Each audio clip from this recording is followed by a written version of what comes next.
এটা কিসের সাথে এটা কিসের সাথে দেন? এটা ডিশ চাপের সাথে, ডিশ মশলার সাথে।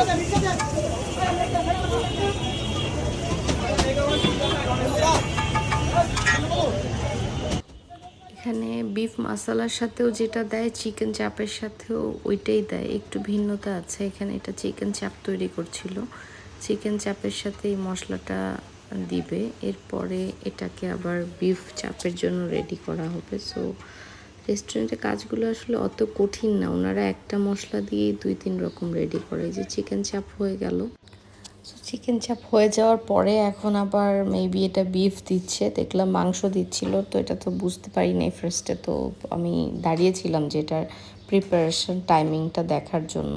সো এখন এটাকে রেডি। এটা কি চিকেন? এটা বিফ মশলা। বিফ মশলা। সো এখানে আমাদের প্ল্যাটার চলে আসছে, আমরা নিয়েছিলাম রেশমি কাবাব। সালাদটা এত মজা, এটা আর কি বলবো। তো এখানে এটা ছিল মেবি বটি কাবাব।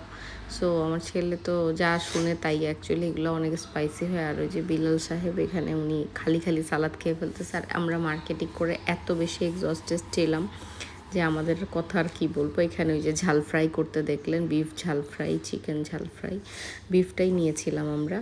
সো এই তো পেট পূজা করে তারপরে বাসায় চলে যাব, এরকম একটা প্রিপারেশন। ডিনার টাইম আমাদের, এক একজন রাক্ষসের মতো খাচ্ছিলাম।